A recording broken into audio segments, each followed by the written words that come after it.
Assalamualaikum warahmatullahi wabarakatuh. Kami kelompok 2 akan mempresentasikan hasil diskusi kami mengenai sejarah lahirnya Pancasila, mata kuliah Pancasila, dosen pengampu Bapak Agus Wahyudi.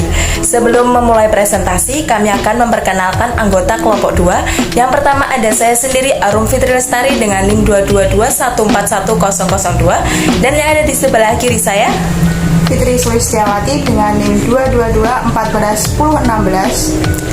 Dan mari simak videonya. Pada video presentasi pertemuan kali ini akan disampaikan ada 4 poin penting. Yang pertama ada sejarah tercetusnya Pancasila, dan yang kedua ada sejarah periode pengusulan Pancasila, dan yang ketiga mengenai sejarah periode perumusan Pancasila, dan yang terakhir yaitu periode pengesahan Pancasila. Dan yang pertama yaitu sejarah tercetusnya Pancasila. Bahwa sejarah tercetusnya Pancasila sejak zaman kerajaan di Nusantara. Hal ini dapat dilihat dari nilai-nilai kehidupannya di kerajaan tersebut. Yang pertama yaitu ada Kerajaan Kutai, bahwa Kerajaan Kutai ini merupakan kerajaan tertua di Indonesia. Untuk Kerajaan Kutai tersendiri yaitu merujuk pada 2 kerajaan pada masa itu. Yang pertama ada Kerajaan Kartanegara dan Kerajaan Martapura. Bahwa Kerajaan Kartanegara ini menaklukkan Kerajaan Martapura dan menjadi Kesultanan Islam. Bahwa kerajaan tersebut juga sudah memiliki hubungan kerjasama dagang dengan India. Hal ini terbukti dengan ditemukannya prasasti yang berupa 7 yupa yang bertuliskan bahasa Sanskerta menggunakan aksara Pallawa. Bahwa bahasa Sanskerta adalah bahasa Hindu asli yang menggunakan aksara Pallawa.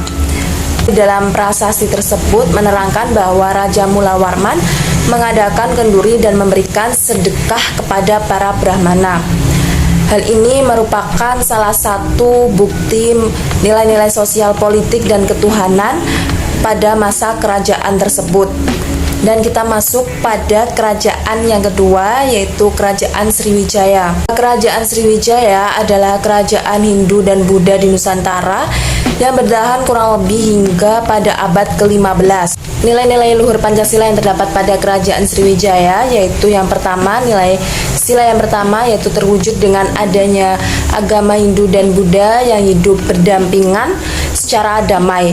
Pada kerajaan ini juga terdapat pusat kegiatan pembinaan dan pengembangan agama Buddha.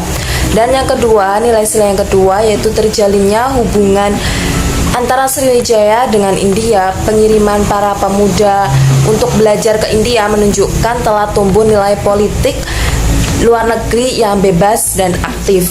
Dan yang ketiga yaitu menggambarkan nilai sila Pancasila yang ketiga yaitu sebagai negara maritim. Kerajaan Sriwijaya telah menerapkan konsep negara kepulauan sesuai dengan konsep wawasan Nusantara. Dan nilai sila yang keempat bahwa Kerajaan Sriwijaya telah memiliki kedaulatan yang luas meliputi Siam sampai Semenanjung Malaya. Selain itu, Kerajaan Sriwijaya juga mengadakan musyawarah saat ada sebuah konflik maupun pergantian pemimpin di Kerajaan Sriwijaya. Dan untuk nilai sila yang kelima bahwa Kerajaan Sriwijaya meliputi pusat perdagangan dan pelayanan hingga kehidupan rakyatnya sangat makmur.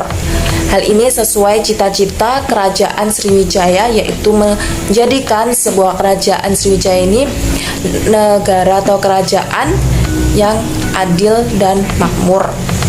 Dan selain itu ada juga bukti-bukti nilai ketuhanan bahwa adanya pegawai yang mengurusi perpajakan, harta benda, kekayaan kerajaan, dan rohaniwan yang menjadi pengawas pembangunan gedung-gedung dan patung-patung suci. Selain itu adanya juga pengembangan agama pada saat masa Kerajaan Sriwijaya. Hal ini tidak lepas dari nilai ketuhanan.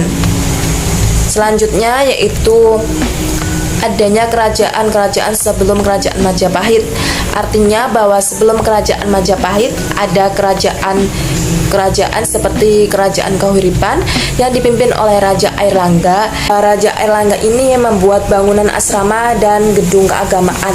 Hal ini sesuai pada nilai sila yang pertama, yaitu nilai ketuhanan, dan yang kedua bahwa Raja Airlangga telah mengadakan hubungan dagang bekerja sama dengan Benggala, Chola, dan Champa. Hal ini menunjukkan nilai-nilai kemanusiaan dan persatuan. Dan yang ketiga bahwa Raja Airlangga mengalami penggemblengan lahir dan batin di hutan yang diikuti oleh rakyat, pengikut, serta para brahmana untuk bermusyawarah dan memutuskan Raja Airlangga untuk menjadi raja di Kerajaan Kahuripan pada masa itu. Dan selanjutnya prasasti Kelagen. Pada tahun 1037 Raja Airlangga memerintahkan untuk membuat tanggul dan waduk demi kesejahteraan rakyat. Hal ini merupakan nilai-nilai yang terdapat pada nilai sila yang kelima Pancasila. Dan yang keempat yaitu Kerajaan Majapahit. Pada waktu itu agama Hindu dan Buddha tetap hidup berdampingan dengan damai dalam satu kerajaan. Empu Prapanca menulis Negara Kertagama. Dalam kitab tersebut telah terdapat istilah Pancasila.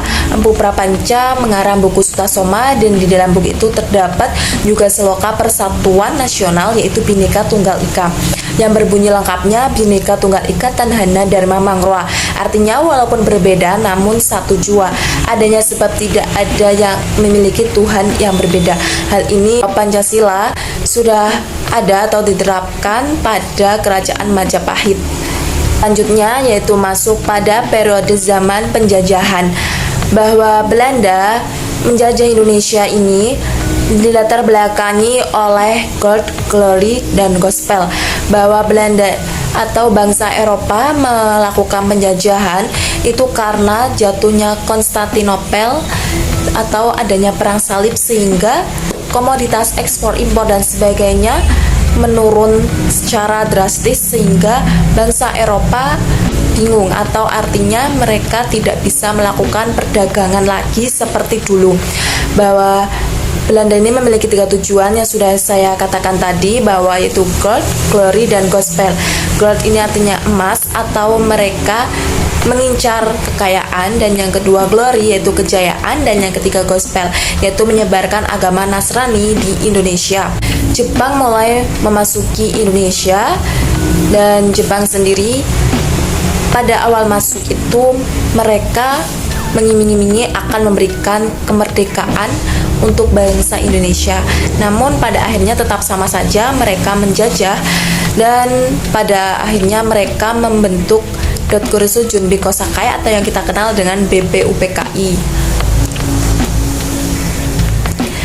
Masuk pada poin yang kedua yaitu sejarah periode pengusulan Pancasila. Melanjutkan sejarah tadi, bahwa dengan adanya pembentukan BPUPKI yang diketuai oleh Rajiman Widyadiningrat yang beranggotakan 60 orangnya. BPUPKI dilantik oleh Letjen Kumakichi Harada, yang dilakukan sidang pertama yaitu pada tanggal 29 Mei sampai 1 Juni 1945, dan sidang yang kedua dilaksanakan pada tanggal 10 sampai 16 Juli tahun 1945. Pada tanggal 1 Juni 1945, Insinyur Soekarno menyampaikan 5 butir gagasan dasar negara, yaitu yang pertama nasionalisme atau kebangsaan Indonesia, dan yang kedua internasionalisme atau perikemanusiaan, dan yang ketiga mufakat atau demokrasi, yang keempat kesejahteraan rakyat, dan yang kelima ketuhanan yang berkebudayaan. Bahwa Soekarno juga mencetuskan istilah Pancasila itu sendiri pada tanggal 1 Juni 1945. Maka pada tanggal 1 Juni itu diperingati sebagai hari lahir Pancasila. Dan poin selanjutnya yaitu 3 dan 4 akan disampaikan oleh Saudara Fitri Sulistyawati. Terima kasih. Baik, saya akan melanjutkan presentasi dari Saudari Arum mengenai pengusulan Pancasila. Usulan Pancasila yang pertama disampaikan oleh Muhammad Yamin pada tanggal 29 Mei 1945 yang berisikan yang pertama peri kebangsaan, kedua peri kemanusiaan, ketiga peri ketuhanan, keempat peri kerakyatan, dan yang kelima kesejahteraan rakyat. Usulan yang kedua disampaikan oleh Supomo pada tanggal 31 Mei 1945. Usulan tersebut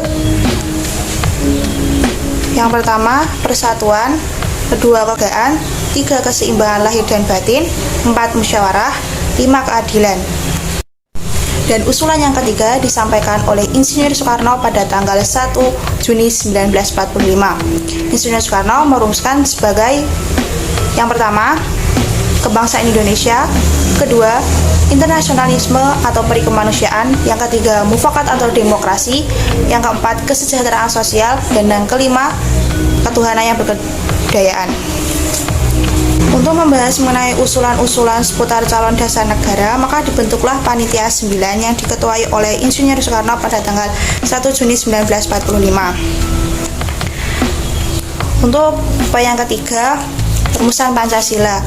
Sidang kedua BPUPKI yang dilaksanakan pada tanggal 10 sampai 16 Juli 1945 menyetujui Piagam Jakarta sebagai naskah awal pernyataan kemerdekaan Indonesia.